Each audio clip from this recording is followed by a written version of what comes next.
Today's mindful moment. You know those lines on the map? Well, they're more than just borders, they're like destinies. Mountains birth empires, and rivers carve the paths of history.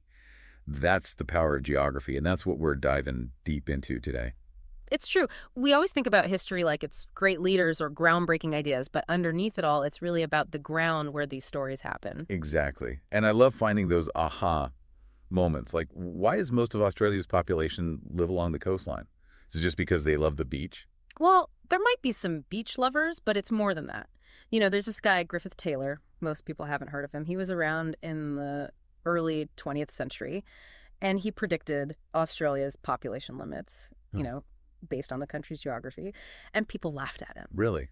What did he see that everyone else missed? Well, he understood something basic about the outback. It's vast and arid, and it's always going to be a challenge to settle a lot of people there. There's just not enough water, the soil's not great, and the temperatures are scorching. It's not just inconvenient, it's a fundamental limit. So the outback as this untapped frontier, that's kind of a myth. Yeah, pretty much. The sources we looked at show how slowly and brutally settlers moved across the continent, and the impact on Aboriginal populations was just devastating. Even today, Australia is still dealing with the legacy of that expansion. It sounds like that historical struggle with the environment is still playing out today with Australia and its place in geopolitics. Oh, absolutely. Australia's got this long-standing alliance with the US. They're even part of the Five Eyes intelligence network. But at the same time, they depend on China economically. And right in the middle of that is geography. It's like the same tyranny of distance that shaped Australia's past is shaping its future on the global stage. Exactly. And then you have Pine Gap. It's this really important U.S. intelligence facility. It's located right in Australia. As China's influence grows in the South Pacific, Australia is under more and more pressure to pick a side. It's a high-stakes game they're playing. Let's move over to Iran now. I came across this quote from Ayatollah Khomeini that really got me thinking. He said, "Islam is political or it is nothing." It really gets at the heart of how religion and power are tied together in Iran. It's amazing how Iran's geography has been shaping that dynamic for centuries. The Zagros Mountains have acted like this fortress. They protected Iran from invaders, but also helped different cultures grow within its borders. So they're protected but also diverse because of the geography. Fascinating. There are so many examples of this. Alexander the Great, the Mongols, the British, they all tried to influence Iran, but the terrain made it really difficult. And inside the country, you've got all these different ethnic groups. You've got Persians, Azeris, Kurds. They all have their own traditions, and sometimes they have different goals for the country. And we can't forget about the Strait of Hormuz. It's this critical choke point for global oil, and it's basically a pressure cooker of geopolitical tension. Our sources describe it as a potential weapon for Iran. They even talk about this swarming tactic. Iranian forces use small, fast boats to overwhelm larger vessels. It's a tactic that wouldn't work without the narrow strait. Imagine the chaos if that happened. Yeah, it's scary to think how quickly things could escalate there. And then on top of that, you've got all the internal struggles. The clerics and the Revolutionary Guard are always fighting for power. Economic sanctions are hurting people, and they've got all this oil and gas, but it hasn't made them rich. It's a lot to think about. It really is. Iran has resources, but they're stuck between these internal and external pressures. And what we've read suggests that their revolutionary ideology is as much a problem as it is a strength. Speaking of paradoxes, let's head over to Saudi Arabia. Mm-hmm. When you think of Saudi Arabia, you think of all that oil money, but they've got this unique geography, vast deserts and almost no rivers. Yeah, and that lack of water has really shaped their history. They had to rely on oil, but now the world's moving away from fossil fuels, and that's a big problem for Saudi Arabia. It's like a ticking time bomb. And it's not just the economy, right? That same geography has shaped things inside the country too. Absolutely. You can trace the rise of the Saud dynasty, their alliance with the Wahhabis, and how they've had to keep all these different groups of people together. It's a real balancing act. And remember what happened in 1979, the siege of the Grand Mosque in Mecca? Oh yeah, that was a big deal. It showed the Saudi leaders that they had a problem with religious extremism inside their own country. Right, and it showed how much tension there was just below the surface. And now you've got MBS Crown Prince Mohammed bin Salman. He wants to modernize the country really fast, but he's also cracking down on anyone who disagrees with him. MBS is such a contradiction. He's making some big changes like letting women drive, but then he also was behind the murder of Jamal Khashoggi. He's a complicated guy trying to deal with a complicated situation. Declining oil demand those internal tensions with the Shia minority, and then MBS himself can be pretty unpredictable. It all adds up to a lot of uncertainty about what's going to happen to Saudi Arabia. So we've been talking about individual countries, but what about the bigger picture? How is geography shaping the whole global order? Are there any patterns emerging?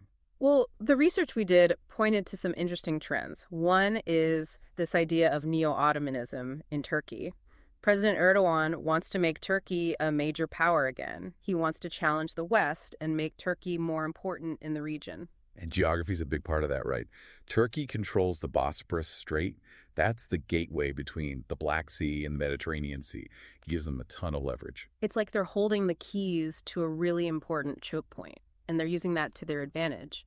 We've seen them getting involved in conflicts from Syria to Libya to the Caucasus. It just shows that geography isn't just about lines on a map. It's about who has access, who's in control, and how they can use it to get what they want. Exactly. And then there's the Sahel region of Africa. People don't talk about it much, but it's super important. It's like a coastline, but instead of the ocean, it borders the Sahara Desert. It's a place where geography and climate change are creating huge problems. I've read about the droughts and how the desert's getting bigger. It's a recipe for instability. And that's what's happening. Extremist groups like Al-Qaeda in the Maghreb are gaining strength.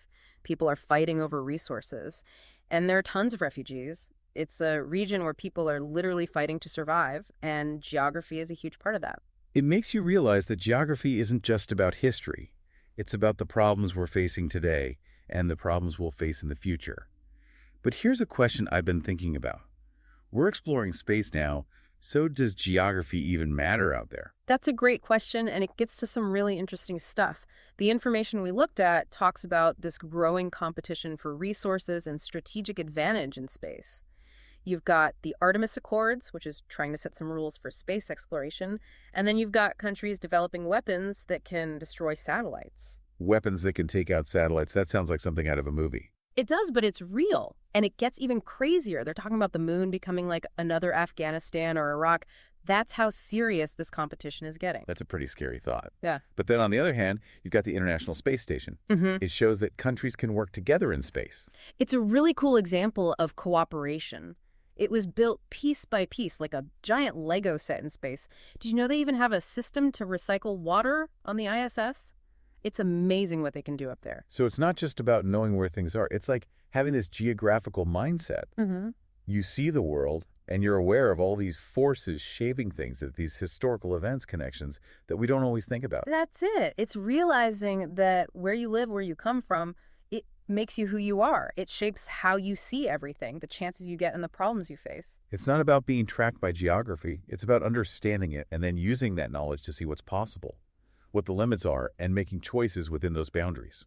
Exactly. Knowing where stuff is on the map is important, but it's more about seeing the deeper connections, those hidden patterns that are shaping the world. And using what you learn to think differently about the world to make better choices and to appreciate how diverse and complex our planet is. Speaking of diversity, the Aboriginal people of Australia have this incredible story.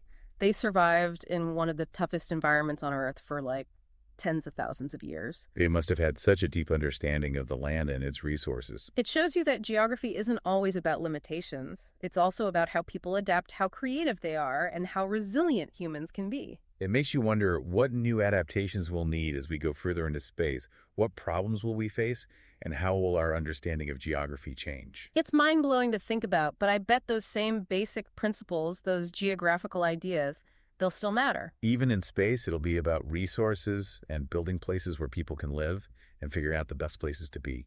Definitely. Resources, settlements, strategy. Geography is going to keep shaping what happens to us here on Earth and beyond.